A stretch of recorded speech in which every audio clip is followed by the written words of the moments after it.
Bem, pessoal, a cada dia que passa temos mais informações aí sobre a reforma administrativa, uma nova reforma administrativa. Eu sempre vou trazendo atualizações, então desde 2018 aproximadamente eu acompanho as discussões sobre o tema, desde quando era a proposta do Paulo Guedes, que originou na PEC 32 e agora no governo Lula uma nova reforma administrativa, diferente dessa PEC, está sendo aí discutida, ventilada, e a gente vai discutir um pouco aqui de novas informações que agora temos aqui cada semana um pouquinho mais de informações e vou dar a minha opinião, a gente vai ler a notícia junto, então vem comigo no vídeo de hoje. E pessoal, basicamente o que temos aqui é o seguinte, né, vim trazer aqui a matéria que saiu no Globo, então ela saiu hoje, eu tô gravando esse vídeo dia 2 de outubro, falando aqui, concursos, governo quer reduzir o número de carreiras de servidores federais e permitir contratação com CLT.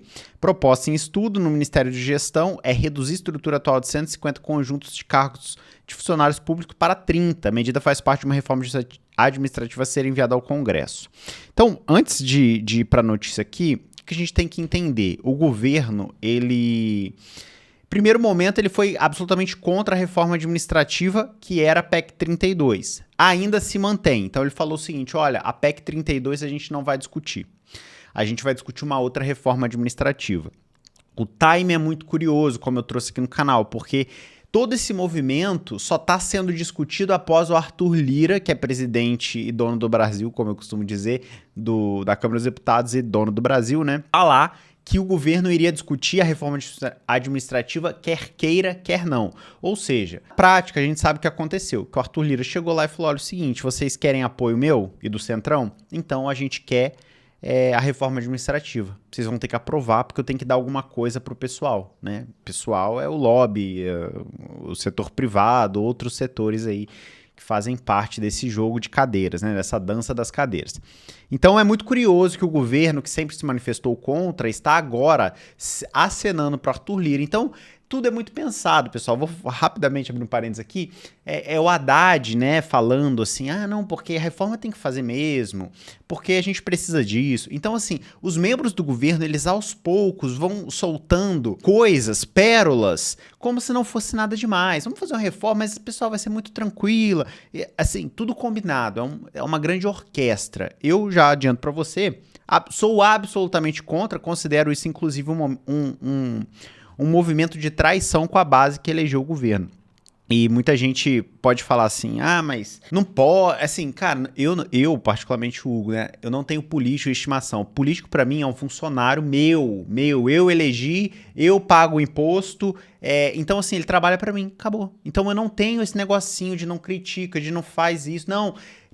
Eu sou o primeiro a criticar, meu chapa, tá? Por eu ter essa consciência de que político é um funcionário, ele não é herói, não é mito, não é demônio, não é anjo, não é nada, ele é um funcionário, tá lá para me servir ao bem comum. E aí eu vou sempre cobrar. Então, feito esse disclaimer, né, vamos aqui para a matéria. O que acontece, né? Em resumo, essas notícias saíram de onde? Daqui, ó. O secretário extraordinário de transformação do Estado, né, Francisco Gaetani. Então, esse cara tá dentro do ministério da Esther Dweck, que é a ministra de Gestão, Inovação e Serviço Público. E aí ele começou a falar várias coisas, né? Então já começa, que eu já tô irritado já nesse vídeo, nem comecei.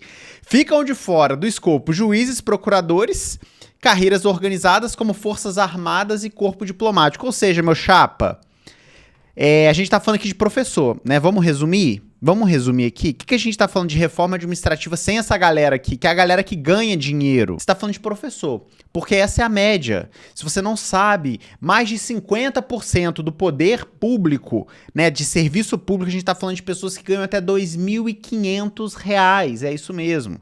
R$ 2.500. Em sua ampla maioria, professores. E aí, né, eles estão lá discutindo a reforma. O que tá nessa reforma aqui, né? Eles querem fazer, primeiro, eliminação ou fusão de carreiras. Então, dessas 150 carreiras que tem hoje aproximadamente, ó, eles querem fazer um mapa aí de 20 a 30 que fazem sentido, né? Que seriam essenciais. O restante seria extinta, tá? Além de redesenho das carreiras, reduzir o salário inicial de novos servidores concursados, né? Que ainda vão ocupar as vagas. E essa ênfase aqui, ela é muito importante, porque é tipo assim, sindicatos e associações, fiquem tranquilos, não vamos mexer no salário de vocês, de quem já é servidor, é só de quem está entrando. De forma a aproximar as remunerações de entrada do setor privado, ou seja, o setor privado ganha mal, o serviço público também tem que ganhar mal, né? E aqui não detalha, né? Que salário alto é esse, né? Como eu falei, a média de salário no poder executivo federal, por exemplo, é R$ 2.500. Essa pesquisa foi feita pelo IPEA, né? Então, assim, e se a gente não está falando aqui de juiz, de procurador, de membros, né, de órgãos, de carreira militar, né, do Exército, Aeronáutica, Marinha, carreira diplomática, a gente tá falando de quem, então, né? Vamos, assim, de quem que a gente tá falando, tá? E aí continua, né? Também faz parte do pacote de medidas permitir a contratação de trabalhadores em vez de somente do regime estatutário, ou seja, CLT. É você poder contratar em regime estatutário.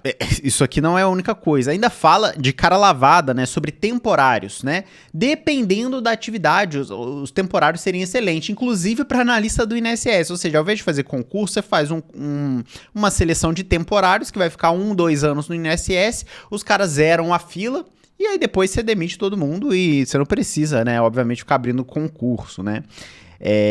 Então eles estão falando disso aqui, né, de agrupar, alinhar carreiras. Aí fala da desigualdade, que é justamente sobre os salários, né? Aí ele cita aqui, né, o governo, vai ser difícil o governo abrir um salário inicial acima de 20 mil. Cara, quem ganha 20 mil, irmão? Quem ganha 20 mil, me fala para eu fazer esse concurso, porque quem ganha 20 mil reais é juiz, é procurador, é membro do Ministério Público, promotor de justiça, são militares que se aposentam com 40 anos de idade, às vezes, que não vão mexer. Quem ganha 20 mil reais, cara? Ninguém, assim, tem alguns cargos ou outros, raríssimos. De cabeça eu só vou conseguir me lembrar aqui de auditor fiscal. Só. Não consigo me lembrar de outros cargos que vão ganhar isso, né? E aí, super salários, né? Mas acaba não falando sobre isso, e aqui resistências internas, né? Que terá, etc, etc, etc e tal. Bem, então assim, primeira coisa, eu sou naturalmente absolutamente contra reforma administrativa. Acredito que o que está sendo pautado aqui, se a gente, cara, analisando friamente, qual é a grande diferença? A única coisa que não está sendo discutida aqui seria a estabilidade, porque a proposta da PEC 32, ela pega todo o serviço público e fala assim, existem cargos que são essenciais, esses vão ter estabilidade. 10%. Poucos cargos, polícia, auditor, juiz, esses têm estabilidade. O resto, técnico, analista, isso não existe estabilidade. Ou seja, são cargos que vão ser regidos por contrato de trabalho. A única coisa que não tem nessa reforma aqui, que eles falaram, é a estabilidade, porque a Esther Dweck falou, não, a estabilidade está mantida. Não vamos mexer. Mas aí você vai flexibilizar o serviço público com contratações via CLT. Vai possibilitar contratação de temporários. Você vai reduzir o salário das pessoas. Você vai extinguir de 150 carreiras para 20. Então, assim, a gente tem que esperar um pouco mais de informações. Mas eu continuo sendo resistência, sou absolutamente contra, continuarei cobrando. Já falei aqui sobre, vou lembrar de colocar aqui de novo o link da petição pública organizada pela Frente Parlamentar em Defesa do Serviço Público, a Servir Brasil, que é contra a reforma administrativa, contra a PEC 32, e espero que eles se posicionem o quanto antes também contra essa reforma nova, né? Que para mim não tem grandes diferenças, né? Para a reforma anterior. Então, assim, não passo pano para ninguém, sou absolutamente contra. Se você tem outra visão e pode contribuir, não, Hugo, você interpretou errado, vai ser boa sim, precisa de reforma. Eu acho que precisamos de uma reforma no serviço público, sim, mas esse tipo de reforma que possibilita CLT, possibilita flexibilizar, terceirização, cara, a gente já sabe onde que isso vai acabar. Quero saber a sua opinião, comenta aqui embaixo, sempre de forma, com esse tipo de vídeo, né, respeitosa, senão você vai tomar bloco aqui no canal. Então tamo junto, galera, até o próximo vídeo, um abraço pra todo mundo.